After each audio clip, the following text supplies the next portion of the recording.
देखो भाभी कितना सुहाना मौसम हो रहा है, क्या मजेदार बारिश हो रही है। हाँ रश्मि, और ऐसे मौसम में गर्मा गर्म चाय और पकौड़े हो तो मजा ही आ जाए। रुक अभी उस महारानी को बोलती हूँ। कविता, अरे ओ कविता, कहाँ मर गई? जी भाभी आपने बुलाया? वो मैं कपड़े उठाने गई थी। अच्छा ठीक है, चल अब जल्दी से हमारे लिए गर्मा गर्म चाय और पकौड़े बना कर ले आ। जी भाभी। कविता रसोई में जाकर पकौड़े बनाने लगती है। कुछ देर हे राम, कहीं मैं पकौड़ों में नमक डालना तो नहीं भूल गई, एक चक्कर देखती हूँ। कविता जैसे ही एक पकौड़ा चखने लगती है तभी वहाँ उसकी छोटी भाभी रश्मि आ जाती है और वो उसे एक जोरदार थप्पड़ मारती है। बदतमीज, हमें जूठा खिलाती है, आज तो तू देख तेरी खैर नहीं। ये कहकर रश्मि उसे खूब मारती है।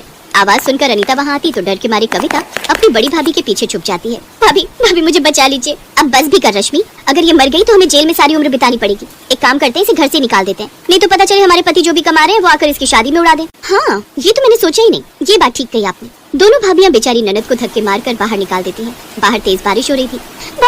भाभी मुझे घर से मत निकालो, इस बारिश में आखिर मैं कहाँ जाऊंगी। लेकिन वो उसकी एक नहीं सुनती और उसे घर से निकाल देती है। कविता बारिश में बचते हुए एक पेड़ के नीचे खड़ी हो जाती है और सारी रात उसी पेड़ के नीचे बैठकर रोती रहती है। ऐसे ही अगली सुबह हो जाती है। कविता को भूख लगने लग जाती है, बहुत भूख लगी है। ये सोचकर कविता कुछ खाने के लिए ढूंढते हुए सड़क की ओर आती है। ठेलों पर जाकर कुछ न कुछ मांगती है लेकिन कोई भी उसकी मदद नहीं करता। कुछ देर बाद वो एक बूढ़े बाबा के ठेले पर पहुंचती है जो कि पकौड़े बनाकर बेच रहा था। वो उसके सामने रोते हुए कहती है, बाबा मैं कल से भूखी हूँ, मुझे बहुत भूख लगी है, मुझे ये थोड़े से पकौड़े दे दो।